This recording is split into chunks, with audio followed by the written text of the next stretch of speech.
মোবাইলের রিংটোনের আওয়াজে ধড়পড় করে ঘুম ভেঙে উঠল প্রত্যয়ীর। মোবাইলটা তুলে দেখল রাহুল ভিডিও কল করছে। রাহুল পৃথিবীর অন্য প্রান্তে রয়েছে। ওদের যখন সকাল, এখানে তখন রাত। রাহুল সময়ের এই ব্যাপারটা খেয়াল রাখে। আর এখন তো গভীর রাত্রি, গড়িয়ে ভোর হতে চলল। এই সময় ওর ভিডিও কল। বাইরে বৃষ্টি পড়ছে। বৃষ্টির শব্দের মধ্যে একটু নার্ভাস হয়ে প্রত্যয়ী কলটা ধরতে স্ক্রিনে ফুটে উঠল রাহুল। শুধু রাহুল নয়, ওর সঙ্গে পুরো একটা অন্য ঝলমলে দুনিয়া। প্রত্যয়ীকে দেখেই সে ছেলে মানুষের মতো একগাল হেসে উঠে বলল, হাই হানি, ম্যাচ দেখতে যাচ্ছি, ওয়ার্ল্ড কাপ। প্রত্যয়ীর চোখে ঘুমের ঘোর কাটেনি। স্ক্রিনে যেন রাহুলকে চিনতে পারছে না। একটা জার্সি পরে রয়েছে, সেটা কোন দলের প্রত্যয়ী জানে না। রাহুলের মুখের আশপাশ দিয়ে যাদের দেখা যাচ্ছে তাদের গায়েও কারো কারো রাহুলের মতো জার্সি, কারো অন্য রকম। রাহুল বলতে থাকলো, কোথায় ম্যাচ দেখতে যাচ্ছি জানো? মেটলাইফ স্টেডিয়ামে। এবারের ওয়ার্ল্ড কাপ ফাইনালটা এখানেই খেলা হবে। আজ নরওয়ে আর সেনেগালের ম্যাচ আছে। উফ, না এলে বুঝতেই পারতাম না বিশ্বকাপ ফুটবলের কী ভাইবস। বুঝলে, এই সুযোগ কেউ ছাড়ে? রাহুলের একতরফা উচ্ছ্বসিত কথা শেষ হওয়ার পর মোবাইলটা মুঠোর মধ্যে ধরে কিছুক্ষণ থম মেরে বসে থাকলো প্রত্যয়ী। রাহুল 2 সপ্তাহের জন্য নিউ ইয়র্ক গেছে। শেষবার সন্ধেবেলায় কথা হয়েছিল, সংসারের সাধারণ টুকিটাকি কথা। তখন বিশ্বকাপ ফুটবল দেখতে যাবে বলে কিছু বলেনি। প্রত্যয়ের একটু আশ্চর্য হওয়ারই কথা, কারণ ফুটবল নিয়ে রাহুলের কোনো আগ্রহ আছে কোনো দিন দেখেনি। সেই রাহুল একটা অচেনা দেশের জার্সি পরে একেবারে স্টেডিয়ামে খেলা দেখতে যাচ্ছে, আশ্চর্য হওয়ারই কথা। আসলে রাহুল কোনো সুযোগই হেলায় হারাতে দেয় না। ওই যেমন বলল, এই সুযোগ কেউ ছাড়ে? না, এখন আর ঘুম আসবে না প্রত্যয়ীর। একটু পরে ভোর হবে, কিন্তু যেরকম বৃষ্টি হচ্ছে ভোরের মুখে দেখার সুযোগ নেই। অন্ধকার বারান্দায় এলো প্রত্যয়ী। এলোমেলো বৃষ্টির জলের ঝাপটা আসছে বারান্দায়, মুখে জলের ছিটে লাগছে। রাহুলের জার্সিটা ভিতরে কিছু একটা নাড়িয়ে দিয়েছে। বুঝতে পারছে না সেটা মনটাকে আকাশের মতো ভারী করে দিয়েছে নাকি বৃষ্টির মতো ঝুপঝুপ করে মন খারাপ নামিয়ে আনছে। হঠাৎ ইন্দ্রর কথা মনে পড়ছে। হাতের মুঠোর মধ্যে মোবাইল ফোনটা ধরা আছে। খুব ইচ্ছে করছে ইন্দ্রের গলাটা একবার শুনতে।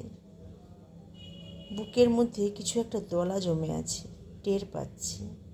ইচ্ছে করছে চিৎকার করে উঠে দলাটা বার করে দিতে, কিন্তু বৃষ্টির শব্দের অত জোর নেই যে চিৎকারের আওয়াজকে পুরোপুরি গিলে ফেলতে পারবে। এমন নয় যে এই বৃষ্টি ঝরা অন্ধকার ভোরে আজ হঠাৎ ইন্দ্রর কথা মনে পড়ছে। আজকাল মাঝে মাঝে ইন্দ্রের কথা মনে পড়ে। কলেজ থেকে বাড়ি ফেরার পথে খেলার মাঠে ইন্দ্রকে দেখত। রোগা, লম্বা, সব সময় পায়ে বল পাওয়ার জন্য অস্থির হয়ে থাকে একটা ছেলে। তারপর পায়ে বল পেয়ে সবাইকে কাটিয়ে বলটা গোলের জালে পাঠাতে না পারলে অদ্ভুত শূন্য চোখে আকাশের দিকে তাকিয়ে থাকত। মুঠোটা আলগা করে একবার মোবাইলটার দিকে তাকিয়ে দীর্ঘশ্বাস ফেলল প্রত্যয়ী। একটা নাম আর নম্বর থাকলেও কিছুতেই সেই নামটায় আঙুল ছোঁয়াতে পারে না প্রত্যয়ী। আধুনিক প্রযুক্তি মানুষের সঙ্গে মানুষের যোগাযোগের রাস্তা কত সহজ করে দিয়েছে, তবু কিছু কিছু দূরত্ব যেন কিছুতেই পেরোনো যায় না। ইন্দ্র ওর জীবনের প্রথম প্রেম ছিল। প্রথম প্রেমকে জীবন থেকে মুছে ফেলা হয়তো যায়, তবে সেই প্রেমকে মন থেকে মুছে ফেলার মতো কোনো ইরেজার পৃথিবীতে তৈরি হয়নি। মোবাইল কি সবসময় সত্যি দুটো হারিয়ে যাওয়া মানুষকে মনের মধ্যে কথা বলিয়ে দিতে পারে? ইচ্ছে করলেই। চোখ বন্ধ করে প্রত্যয়ের মনে হতে থাকলো বৃষ্টি ভেজা গন্ধের মধ্যে ইন্দ্রর ঘামে ভেজা জার্সির গন্ধ পাচ্ছে, আর কানের কাছে ফিসফিস করে শুনতে পাচ্ছে তার গলা। জানিস প্রত্যয়ী, ঠিক একদিন ইন্দ্রের সব স্বপ্ন ঠিক একদিন দিয়ে শুরু হতো। ফুটবল খেলতে ভালোবাসতে চাপা ছাড়া ওর কাছে শুধু বর্তমান বলতে ছিল প্রত্যয়ী। প্রত্যয়ীকে মাঠের পাশ দিয়ে বাড়ি ফিরতে দেখলে দৌড়ে চলে আসতো। ঘাম সপসপে জার্সি গায়ে প্রত্যয়ীর পাশে পাশে হাঁটতে হাঁটতে ঘাড় উঁচু করে আকাশের দিকে তাকিয়ে বলতো, ঠিক একদিন আমরা দুজনে মেঘ টপকে কোনো একটা পাহাড়ের চূড়ায় গিয়ে চুপচাপ বসবো, আরও কাছ থেকে আকাশকে দেখবো দু চোখ ভরে। ইন্দ্র আজকের দিনের জন্য বাঁচত না, সবসময় ভবিষ্যতের দিকে তাকিয়ে থাকতো। সে আগামী দিনের স্বপ্নগুলোকে ধরার কোনো চেষ্টা দেখেনি প্রত্যয়ী। ঠিক একদিন শুনতে শুনতে হাঁপ ধরে গিয়েছিল প্রত্যয়ীর।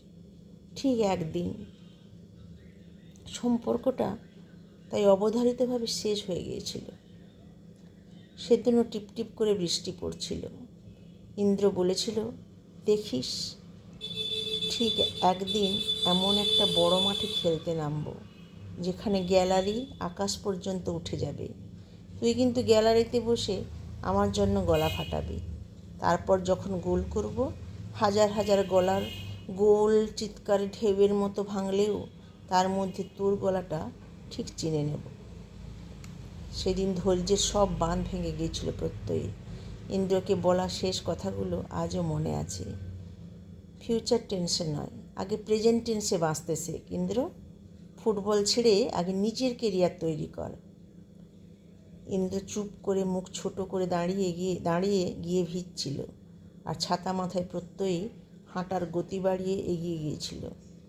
কিছু কিছু বিচ্ছেদ ঝগড়ায় শেষ হয় না, ক্লান্তিতে, নিঃশব্দে, দূরত্বে শেষ হয়।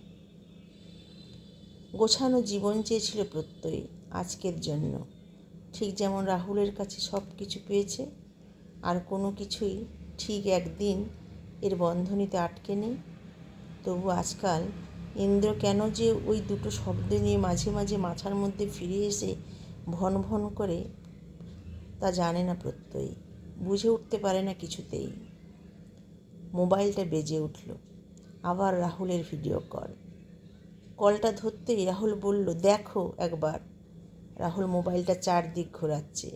স্টেডিয়াম ভর্তি রং বেরঙের মানুষ। একদিন ঠিক তোমাকেও আমি এই ভাইবসটা দেখাতে একটা স্টেডিয়ামে নিয়ে আসব। পরের ওয়ার্ল্ড কাপটা শুনছি হবে স্পেন, পর্তুগাল আর মরক্কোতে। শতবর্ষের ওয়ার্ল্ড কাপ। ঠিক তোমাকে কোনো একটা দেশে নিয়ে আসব। গলায় উচ্ছ্বাস ঝরে পড়ছে রাহুলের কলটা কখন ছেড়েছে খেয়াল নেই প্রত্যয়ী। হাতের মুঠোয় ধরা আছে নিশ্চয় মোবাইলটা। রাহুল যখন বলছে নিশ্চয়ই নিয়ে যাবে, ও লক্ষ্য পূরণ করতে পারে। কিন্তু স্বপ্ন পূরণ করার জন্য আগে একটা স্বপ্ন দেখা দরকার। ভিতরের দলাটা আরও পাকাচ্ছে প্রত্যয়ীর। বাইরে এখনও বৃষ্টি পড়ছে, আকাশে আলো ফোটেনি, তবে অন্ধকার অনেকটা পাতলা হয়ে এসেছে।